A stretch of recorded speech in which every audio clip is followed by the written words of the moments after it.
Muchas gracias por estar aquí. Bienvenidos. Bueno, soy psicóloga de formación. Tengo una maestría en neuropsicología y también un doctorado en neurociencias.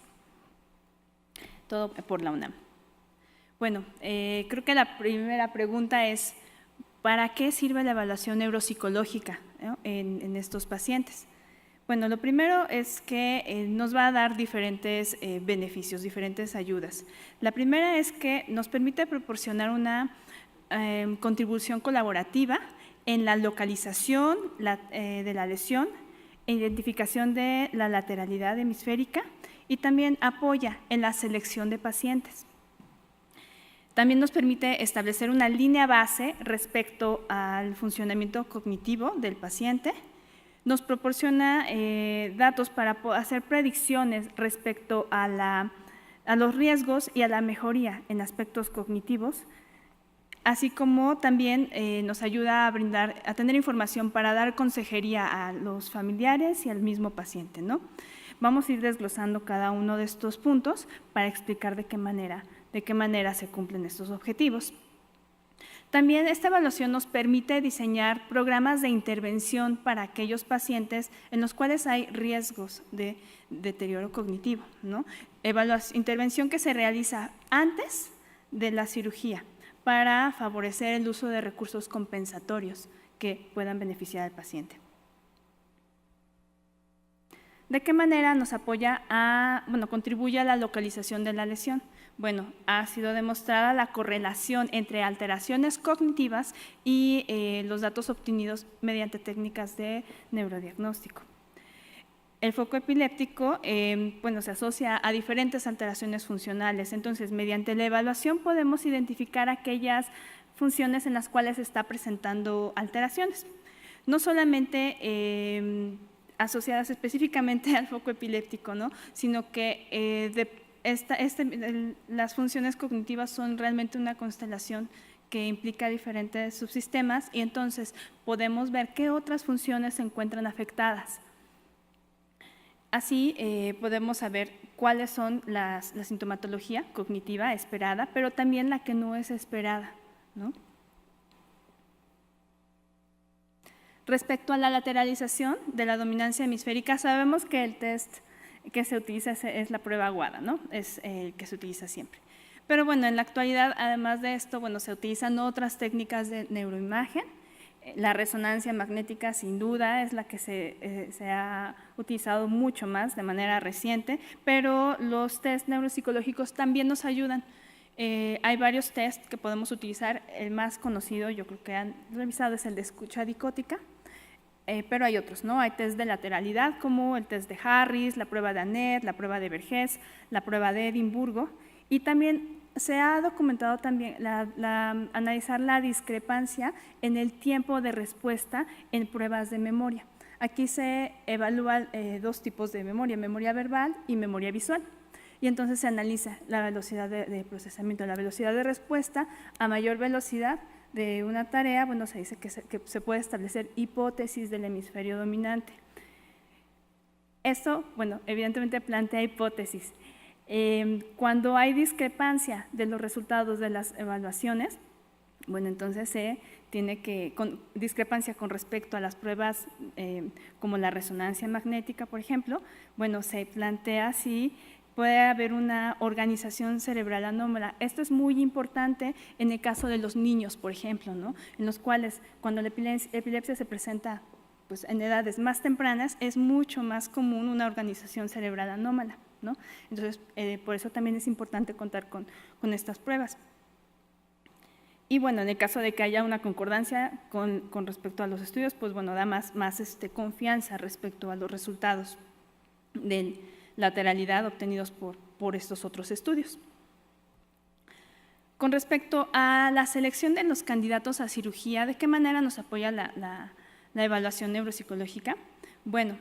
Se evalúa a los pacientes y se ve cuáles tendrían mayor probabilidad de presentar deficiencias cognitivas, ¿no? Y también cuáles se verían beneficiados de mayor manera. se hace una valoración de riesgo-beneficio. ¿Qué podría ser un ejemplo de alguien que podría presentar mayores deficiencias? Por ejemplo, durante la evaluación, si encontramos a alguien que presenta fallas en memoria, no solamente en las áreas que se esperaría, sino que son, no sé, por ejemplo, pensemos en una epilepsia del lóbulo temporal izquierdo y presenta fallas importantes en memoria verbal, pero también observamos fallas muy importantes en memoria visual, en memoria espacial. Entonces ahí hay que hacer otras pruebas. Es un foco rojo para decir, oigan, sí se tiene que hacer un test de lateralización, no solamente del lenguaje, sino también de memoria, y entonces valorar, ¿no?, si realmente es viable o hay un riesgo de amnesia, ¿no? Entonces, por ejemplo, esa es una forma en la que puede contribuir a seleccionar candidatos. Y bueno, también se puede ver quiénes podrían verse mayormente beneficiados, ¿no?, a partir de, como mencionaba hace un momento, las funciones cognitivas no son solamente de una zona, sino son a partir de una organización cerebral, y si vemos que están presentando alteraciones en funciones vinculadas con otras zonas, pero que se forman parte de las redes, bueno, probablemente ellos sean candidatos a la cirugía porque tendrían mayor beneficio. Otra manera en la que puede apoyarnos la evaluación neuropsicológica es para establecer una línea base del funcionamiento cognitivo, y esto es importante de diferentes maneras. En el caso retomando el tema de lateralización, bueno, nos establece una línea base de qué es lo que tendríamos que esperar en la prueba WADA, ¿no? Ahí podemos saber qué es lo que nos daría esperaríamos en el desempeño al aplicar esta prueba durante la evaluación. También ayuda para que los pacientes se habitúen, se les haga más fácil entender las tareas que se les van a aplicar durante la evaluación. No solamente durante el test WADA, por ejemplo, hay ocasiones en las que se hace cirugía de cerebro despierto y, bueno, los pacientes también están un poco más familiarizados con el tipo de tareas que se les puede administrar. Entonces, están mucho más tranquilos cuando ya llegan a la cirugía y es mucho más fácil poder realizar este tipo de trabajo con ellos. En el caso de conocer los beneficios que dan posterior a la cirugía, bueno, sí se necesita tener una línea base para comparar cómo es el desempeño posterior, ¿no? Esto vamos a ver más adelante que no solamente tiene un beneficio en el caso particular del paciente, sino también en la investigación. Hay algunas propuestas para hacer estudios estadísticos en los que se analicen los valores, las funciones cognitivas que podrían ser predictores de desempeño cognitivo postquirúrgico, pero lo hablamos un poquito más a detalle. Bueno, esto ya un poco lo había mencionado con respecto a predecir riesgos cognitivos en el caso del riesgo amnésico, pero también en el caso de algunos, esto está documentado, ¿no?, que cuando no se ha identificado ninguna alteración en memoria y se está proponiendo una resección en lóbulo temporal, es posible que se presenten alteraciones en memoria. Entonces, bueno, esto es algo que se debe plantear, ¿no? En pacientes con lateralidad mixta, lo que se ha encontrado es que puede haber deterioro del lenguaje. Es un riesgo que se debe comentar. Y en el caso de la predicción de las mejorías, bueno, la primera es, ya que haya una reducción en las crisis, en el porcentaje de las crisis, ya es bastante bueno, ¿no? Ya esto en sí mismo reduce las deficiencias cognitivas que se presenten en el largo plazo, ya simplemente por eso, ¿no? Entonces, eso ya es ganancia. Y bueno, se puede realizar predicciones respecto a las funciones que se podría mejorar. En el caso pongo aquí un ejemplo, una crisis que es temporal, que se esparce a partir de la vía temporolímbica frontal. Bueno, estos pacientes podrían presentar alteraciones asociadas a un síndrome frontal, ¿no? Este tipo de alteraciones posteriores a la cirugía bueno, pueden no presentarse, pueden ya tenerse esta ganancia. Y lo contrario, ¿no? A veces hay pacientes que tienen lesiones frontales y que se ha documentado que después de la cirugía tienen mucha mejoría en memoria. Entonces, a partir de conocer la funcionalidad, podemos hacer predicciones de qué funciones son las que podría haberse beneficiado, ¿no? Algunas otras de las mejorías ya documentadas es que en el 81% de los pacientes que se realiza resección constreñida al lóbulo temporal, se alcanza un 75% menos crisis después de 3 años, ¿no? Entonces, eso ya es una ventaja. Otra, que en pacientes en quienes se realiza esta cirugía que comenzaron con epilepsia en edades más tardías, tienen mejor pronóstico que aquellos que comenzaron con crisis mucho más tempranas. Pacientes que se realiza resección en el lóbulo temporal no dominante generalmente mejoran en tareas de memoria verbal y no verbal, independientemente de la edad en que haya comenzado la crisis. Y en pacientes con callosotomía se ha reportado mejor rendimiento intelectual con las pruebas de inteligencia. No se habla específicamente de qué funciones, se presentan perfiles cognitivos de inteligencia, pero no podemos saber si eso se debe específicamente a la callosotomía o a la reducción de las crisis. Y dentro de la investigación falta describir las características y los beneficios en pacientes en quienes se hace cirugía en lóbulos parietal y occipital. Ahora, este es el punto que les comentaba respecto a la investigación. Podemos hacer modelos de regresión, modelos de predicción de variables que nos permitan identificar qué funciones podemos encontrar beneficiadas. Yo creo que de las que más están documentadas y más se busca son lenguaje y memoria, ¿no? Entonces, necesitamos poder hacer esta evaluación de manera más sistemática, que pueda ser algo que sea parte de los protocolos de intervención en los pacientes, porque así podemos contar con más información respecto a, de todas estas variables cognitivas, ¿cuáles nos están permitiendo establecer una predicción de mejor desempeño en memoria o peor, ¿no? Y lo mismo con respecto al lenguaje, pensando solamente en 2 variables que son las que más preocupan, ¿no? Puede ser que a lo mejor a otra persona que sea un músico o un pintor le interese más funciones que tienen que ver con habilidades espaciales y por supuesto que se podrían realizar este tipo de estudios, ¿no? Pero es la primera parte. Ahora, yo les comentaba que también es importante la evaluación para poder diseñar programas de intervención. ¿Cómo hacemos esto? Lo que se ve son las funciones cognitivas que se encuentran conservadas y a partir de ellas diseñamos recursos compensatorios. La literatura generalmente lo propone para aquellos pacientes que tienen mayor riesgo de deterioro cognitivo o de fallas cognitivas posteriores a la cirugía. Sin embargo, realmente todos los pacientes se ven beneficiados de ello, ¿no? Entonces, sinceramente es algo que es recomendable para todos los pacientes. Si bien no se les somete a un programa de intervención propiamente a todos, sí se les debe dar pautas de recomendación de qué estrategias pueden utilizar, de qué habilidades son las que pueden aprovechar para mejorar, ¿no? Para poder aprender mejor, para poder a lo mejor organizar su día a día.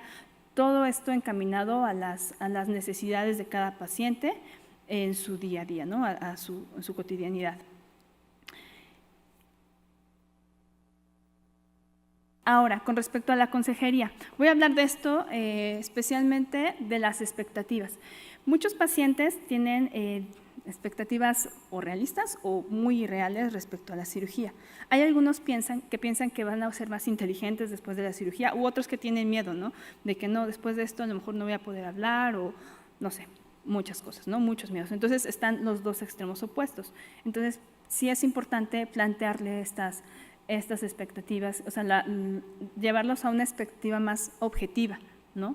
porque si no, después de la cirugía vienen con muchos reclamos, pero realmente no es parte de lo que se puede ofrecer, ¿no? Algunos tienen como expectativa que no van a tener crisis y eso, pues la idea es reducirlas, pero pueden presentarse, ¿no? En el ámbito académico, por ejemplo, hay pacientes que de pronto para alcanzar grados universitarios algunos tienen expectativa de alcanzarlas, por ejemplo, los que se encuentran en contextos donde la familia alcanza estos grados, muchos tienen estas expectativas, pero también hay que plantearlo a partir de las características cognitivas de cada paciente, ¿no? O por el contrario, de pronto dicen, no va a poder hacer nada. Y entonces, esto pasa a veces mucho con niños, ¿no? Entonces, es como, no, déjenlo que sea feliz, etcétera. Y no, también se trata de, pues, tiene habilidades y hay que exigirle para que pueda desarrollarlas, ¿no? Especialmente en el caso de niños en los cuales la plasticidad pues está ahí, ¿no?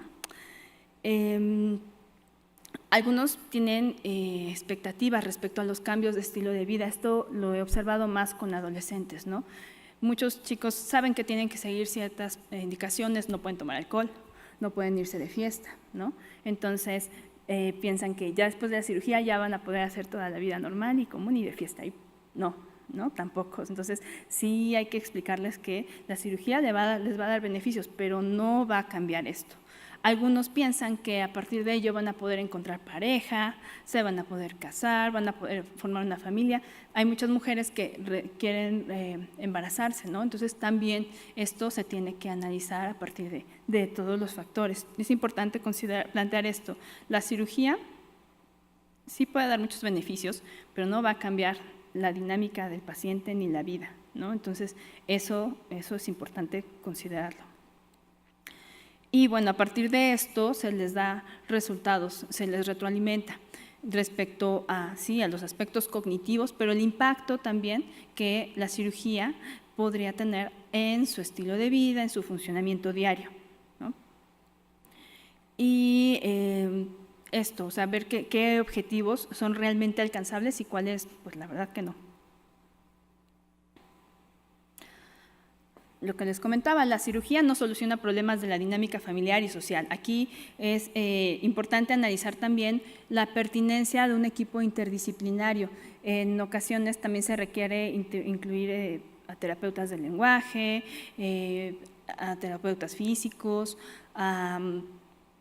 bueno, también el trabajo psiquiátrico, porque hay muchos pacientes que pueden llegar con depresión, ¿no? Entonces, también eso se tiene que trabajar, ¿no? Y no solamente un equipo interdisciplinario para trabajar con el paciente, sino también sus redes de apoyo que van desde la familia, los recursos que tiene en casa, ¿no? Recursos sociales, acceso a servicios de salud, servicios culturales, ¿no? Esto para que también pueda aprovecharlos e integrarse e irse insertando en ellos posterior.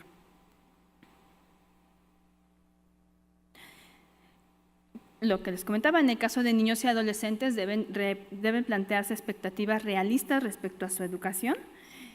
A veces también incluye pensar en profesores en clases particulares, en profesores de educación especial, en profesores sombra que puedan estar acompañándolos en las escuelas, en adaptaciones curriculares, en plantear el tipo de educación que deban recibir. No todos los chicos les funciona una escuela tradicional, algunos los tienes que llevar a un método más Montessori, digamos, ¿no? Entonces depende mucho de las características de cada paciente, es cómo se debe plantear esto y también considerar las expectativas de, bueno, en qué se va a desempeñar, ¿no? Como les decía, no necesariamente se tiene que tener un título universitario para estar bien, probablemente muchas personas podrían tener un negocio, no sé, o sea, plantear como opciones a partir de las habilidades que tiene, opciones que sean viables. Hay muchos test de orientación vocacional que se realizan y estos test sí está bien incluirlos, pero también analizarlo a la luz de lo que realmente se puede hacer, ¿no?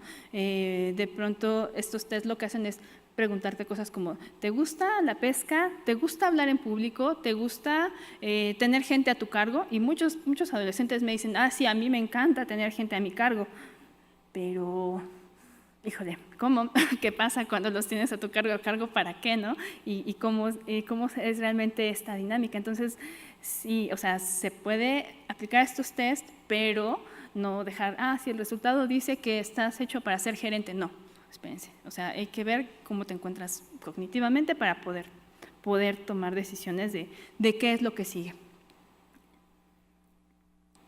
Ahora, cuando se aplica la evaluación neuropsicológica debe considerarse algo importante. La evaluación, para que sea completa, toma varias horas, ¿no? La mayoría de las pruebas de la literatura está enfocada en lenguaje y memoria, pero realmente no es suficiente. Sí necesitamos hacer una evaluación completa y sí, esto toma tiempo. Sí es importante considerar pruebas estandarizadas. Aquí tenemos un problema porque las pruebas son diferentes en cada región. Entonces, por ejemplo, las pruebas que son estandarizadas para población mexicana no lo son para la población estadounidense. Entonces, eso es una limitante en el sentido de poder tomar estos datos para utilizarlos en investigación y, como les decía, utilizarlos para predicciones, ¿no?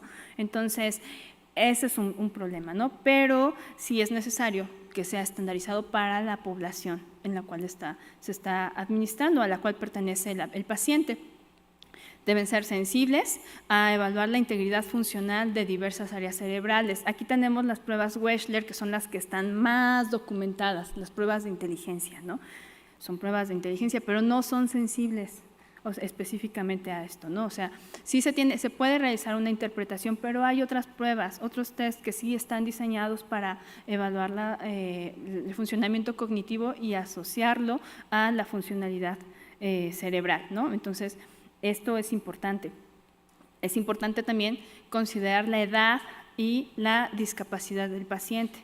Generalmente la mayoría de los pacientes con epilepsia sí presentan algún grado de alteración cognitiva, ¿no? A lo mejor no hay una discapacidad en todos de que no haya lenguaje, de que no hablen, pero sí hay cierta alteración. Entonces, esto también se debe considerar para elegir la prueba y conocer también el inicio de la falla cognitiva, que no siempre es el inicio de las crisis. Hay pacientes que comienzan con problemas motores, desde que están en los hitos del desarrollo, desde el primer año. Entonces, sí es necesario también conocer esto para saber qué instrumentos son los que vamos a utilizar. Como les comentaba, las pruebas que más se reportan en la literatura son las que evalúan lenguaje, memoria e inteligencia. También hay que incluir medidas de estado de ánimo, porque sabemos que la depresión impacta en la atención, en la memoria, en las funciones ejecutivas. También hay que conocer, esto ya es más cualitativo, ¿no? Conocer la funcionalidad del paciente en el día a día. Ok, está teniendo problemas de memoria en la prueba, pero ¿cómo se refleja esto en acordarse del nombre de sus familiares, ¿no? O reconocer a los cuidadores, ¿no? Esto. También en su calidad de vida, cómo está llevando su día a día. Y también es importante conocer las estrategias de afrontamiento. Esto, bueno, yo sé que estoy poniendo muchísimas cosas que sería idealmente, también de pronto hay poco tiempo para hacer las evaluaciones y uno ya está pidiendo mucho tiempo para evaluar todas las funciones cognitivas, pero en la medida de lo posible sí es importante conocer qué estrategias de afrontamiento tiene el paciente, porque si de pronto tiene una expectativa de que posterior a la cirugía ya va a ser muy inteligente, pues tenemos que ver qué estrategias vamos a utilizar para que afronte que esto no va a ser una realidad. En el caso de los niños, también es importante incluir escalas de estilos parentales y también cuestionarios de conducta y desempeño académico para profesores, especialmente en aquellos que son candidatos a cirugía en lóbulo frontal, porque, sí, el lóbulo frontal está asociado a la regulación, a la inhibición, pero también los estilos parentales, ¿no? Entonces, de pronto, niños que tienen padres con estilos más permisivos, digamos, pues ya no estás hablando de la disfunción, sino estás hablando de las condiciones, ¿no? Niños que están que cuando lloran los papás les dan el celular, que les dan las cosas inmediatamente sin que haya una postergación de las recompensas, esto afecta y no es por una cuestión, una lesión, ¿no? Los que les comentaba, también los test de orientación vocacional, y en aquellos pacientes en los cuales la discapacidad no nos permite aplicar una prueba estandarizada, lo que hacemos es una valoración neuropsicológica por tareas, de evaluación por tareas neuropsicológicamente orientada. Esta es una evaluación que sí requiere mucho conocimiento respecto al desarrollo y desarrollo de funciones cognitivas, ¿no? Entonces, nos apoyamos en teóricos del desarrollo como Piaget, Vallon, Vygotsky, son teóricos del desarrollo, y también de los estudios que se realizan de cognición en el desarrollo, que la verdad es que son varios, ¿no? Desde memoria en bebés, el concepto de número en bebés, etcétera, ¿no? O sea, se tiene que recurrir a todo esto y se diseña el programa de intervención. Aquí realmente es el valor de estas estas valoraciones, porque no es una evaluación, una valoración es cualitativo y se hace una comparación pre-post que es específica para ese paciente. Se sigue trabajando se establecen diferentes paradigmas en la literatura que se pueden incorporar para este tipo de poblaciones. Otra posibilidad es, por ejemplo, con los pacientes no verbales. Ahí sí tenemos, es una prueba de inteligencia, las escalas Wechsler, tenemos la escala Wechsler no verbal. Entonces, con ellos podemos utilizar esa escala estandarizada, pero también el sesgo que tenemos es la edad, ¿no? Que de pronto no todos los niños pueden tener la atención para señalar los objetos, etcétera, ¿no? Entonces, bueno, es jugar con estas otras herramientas que tenemos. ¿Qué falta incluir en los instrumentos? Una de las críticas que realizan, algunos investigadores, tiene que ver con la validez psicológica de los mismos, lo que les comentaba. Me salió mal en denominación, me salió mal en memoria, pero ¿cómo se expresa esto en su día a día? ¿No? También, en lenguaje me sale mal, pero a lo mejor en denominación, pero ¿cómo está los conceptos, la denominación en los objetos que requieren el día a día, ¿no? Entonces, esto, bueno, sí, falta esta validez ecológica, pero bueno, es parte de lo que tratamos de abordar de manera cualitativa en la historia clínica. Y algo muy importante que no está indicado dentro de la literatura que consulté es el tema del sueño. Yo sé que están acostumbrados a tener buenos hábitos de sueño, pero no siempre es así. Hay algunos que, especialmente con niños, ¿no? Pasa mucho que por el uso de tablets, por el uso de dispositivos, se quedan hasta la noche y tienen muy malos hábitos de sueño, y sabemos perfectamente el papel que el sueño tiene en la cognición, en la memoria, en el funcionamiento ejecutivo. Entonces, sí es importante valorar también el sueño. Para la interpretación, bueno, pues sí, tenemos que apoyarnos en los datos cuantitativos de las pruebas, pero también en el análisis cualitativo, y yo creo que aquí ustedes lo conocen bien. Ustedes saben que si de pronto un paciente tiene fallas motoras, es diferente el paciente con Parkinson al paciente con Corea de Huntington, ¿no? Entonces hay que ver cómo es el error, ¿no? Esto es muy importante. También las estrategias de resolución. Si de pronto en tareas de navegación, tareas espaciales, el paciente lo vemos que está girándose, que está tratando de acomodar el cuerpo, entonces infiero, ¿no? Que está utilizando una estrategia de respuesta que está más basada en la comunicación basal parietal. Y si el paciente no, lo que hace es que se voltea para ver dónde está el sol o dónde están ciertos puntos de referencia en un mapa, entonces probablemente esté utilizando una estrategia más temporal derecha, ¿no? Más helocéntrica. Estas son aspectos cualitativos, sí, por supuesto, pero nos permiten hacer inferencia de lo que está ocurriendo. También la nacionalidad, ¿no? Sabemos que la distribución de redes, la representación de redes cerebrales varía dependiendo de las estrategias. Es diferente hacer el cálculo, sumar 5 más 5 o 20 más 20, como nos han enseñado de manera tradicional aquí, hacerlo como lo hacen con el método Soroban, que es con dedos y es una representación más bilateral, o con el método hindú, que ahí les puse algunos ejemplos de estos métodos. Entonces sí, es importante saber cómo lo están haciendo, porque no nos podemos, o sea, aunque la información cuantitativa es muy importante y muy rica, sí necesitamos observar el cómo lo está haciendo y en qué se está equivocando. Ahora, también sabemos que a veces es necesario hacer las evaluaciones en el contexto en el que se da, y a lo mejor ese contexto es, le están haciendo el videoeje, y para eso pues quieren provocarle crisis, entonces está en deprivación de sueño, etcétera, ¿no? Entonces, a lo mejor la crisis estamos haciendo la prueba y de repente, ¡pum!, se presenta una crisis. Bueno, en esos casos, pues, a veces son las únicas métricas que tenemos. Tenemos que indicar, ok, es muy probable que nuestro desempeño se haya visto afectado por estas variables, ¿no? Si es posible hacerlo en condiciones en las que no ocurra esto, pues sería ideal, pero si no, pues es lo que hay, ¿no? Y también considerar el efecto farmacológico. Hay medicamentos que sabemos que tienen un efecto en la cognición, ¿no? Un topiramato podría provocar, al igual que un glioma temporal posterior, fallas en el acceso lexical. Entonces ahí es, bueno, está teniendo fallas en el acceso lexical, ¿pero por qué? Bueno, indicar, está fallando, pero está este medicamento que puede provocarlo. A veces es viable realizar la evaluación sin medicación.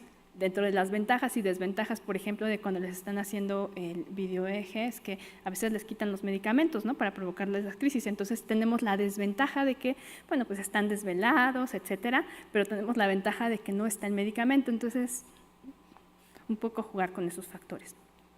Y también analizar la comorbilidad con otros síntomas. Como les decía, hay alteraciones que provocan afectación en memoria y en atención. También considerar que el desarrollo afecta como tal el desempeño cognitivo. Los hitos de desarrollo nos dan dato de saber si el paciente pues estaba presentando alteraciones desde antes, desde que nació, desde qué momento se están presentando las alteraciones, como les decía, no solamente al momento en que se diagnostica la epilepsia, o bien si se presentó desde la primaria, es que en la primaria, fíjate que me iba muy mal en historia y también en español, ok, entonces ese rastreo también nos permite ver desde qué momento se están presentando las dificultades, o bien cuando hay defectos cognitivos, ¿no? Esto también se tiene que analizar.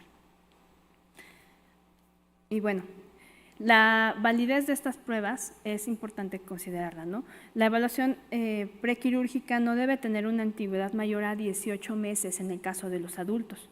En el caso de los niños debe ser menor. Depende de la edad, qué tan menor. Hasta 6 años podemos tener evaluaciones que no tengan una antigüedad mayor de 1 año, pero cuando son más chicos, la antigüedad debe ser menor, porque, por ejemplo, en el caso de bebés sabemos que cambia así, en 1 mes cambia completamente, ¿no? Entonces, sí, es considerar que debe ser una evaluación mucho más cercana al momento en que se va a realizar la cirugía. Y bueno, algunas referencias. No sé si tengan preguntas.